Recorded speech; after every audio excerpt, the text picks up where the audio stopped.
இஃப்தார் டைமில் சாப்பிட்றதுக்கு ஒரு ஹெல்த்தியான கட்லெட் எப்படி பண்ணுறதுன்னு பார்க்கலாமா? இது நான் வெஜிடபிள்ஸ் மட்டுமே அதிகமாக சேர்த்து பண்ணியிருக்கேன். உருளைக்கிழங்கு எதுவும் அதிகமாக சேர்க்கல. சாப்பிட்றதுக்கு அவ்வளோ டேஸ்ட்டாக இருந்துச்சு. இது பண்ணுறதுக்கு உங்ககிட்ட என்னென்ன வெஜிடபிள்ஸ் இருக்கோ அது எல்லாமே எடுத்துக்கோங்க. நான் இன்றைக்கி கேரட், பீன்ஸ், பச்சை பட்டாணி, வெங்காயம் அதெல்லாமே எடுத்திருக்கேன். இஞ்சி பூண்டு பேஸ்ட் இல்லாததுனால நான் ஒரு 7-8 பல் அளவுக்கு பூண்டு எடுத்திருக்கேன். வீட்டில் டோஃபு மீதம் இருந்தது. அதனால் அதையும் நான் இந்த கட்லெட்காக யூஸ் பண்ணிக்கிறேன். நீங்கள் இது வேணான்னு நினச்சிங்கன்னா ஸ்கிப் பண்ணிக்கலாம். இல்லை பன்னீர் இருந்துச்சுன்னா அதை கூட சேர்த்துக்கோங்க.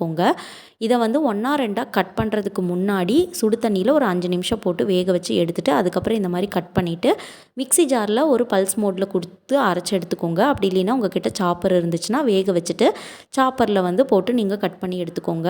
பச்சை பட்டாணியில் பாதி அளவுக்கு மட்டும் சேர்த்துட்டு மிச்சத்தை வந்து தனியாக தான் சேர்த்துக்க போகிறேன். இப்போ பார்த்திங்கன்னா எடுத்து வச்சுருந்த பெரிய வெங்காயம், கொஞ்சமாக கொத்தமல்லி, கருவேப்பிலை, பச்சை மிளகாய் இது எல்லாத்தையும் நல்லா பொடியாக நறுக்கிட்டு எடுத்து வச்சுருந்த வெஜிடபிள்ஸ் கூட இதையும் சேர்த்துட்டு நல்லா கலந்து விட்டுருங்க.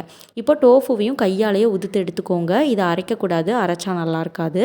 இந்த அளவுக்கு நல்லா கையிலேயே உதுத்து விட்டுட்டு பைண்டிங்காக நான் இன்றைக்கி 2 உருளைக்கிழங்கு மட்டும் சேர்த்துருக்கேன். நீங்கள் உருளைக்கிழங்கு வேணான்னு நினச்சிங்கன்னா அதுக்கு பதிலாக ராகி மாவு, இல்லை ஓட்ஸ் மாவு, அரிசி மாவு, கோதுமை மாவுன்னு இப்படி ஏதாச்சும் ஒரு 2 டேபிள் ஸ்பூன் மட்டும் சேர்த்துட்டிங்கன்னா ரொம்ப டேஸ்ட் நல்லாயிருக்கும். அதுவும் இன்றைக்கி காரத்துக்காக 1 டீஸ்பூன் மிளகாத்தூள், 1/2 டீஸ்பூன் கரம் மசாலா, 1/2 டீஸ்பூன் கறி மசாலா, 1 டீஸ்பூன் அளவுக்கு மிளகுத்தூள், கொஞ்சமாக உப்பையும் சேர்த்துட்டு நல்லா கலந்து விட்டுருங்க. இது ஒரு 5 நிமிஷத்துக்கு மட்டும் ஊற வச்சுருங்க.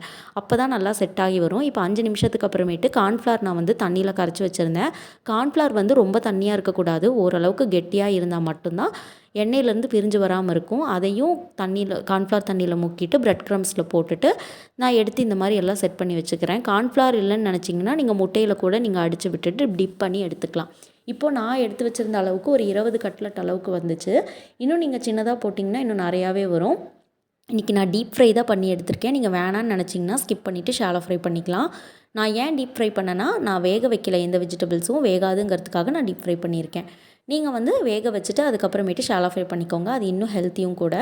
இப்போ பாருங்கள் எவ்வளோ உள்ள சாஃப்டாக சூப்பராக வெளியில் கிறிஸ்பாக இருக்குன்னு. சாஸில் தொட்டு சாப்பிட்றதுக்கு அவ்வளோ டேஸ்ட்டாக இருந்துச்சு. கொஞ்சம் கூட எண்ணெய் குடிக்கவே இல்லை.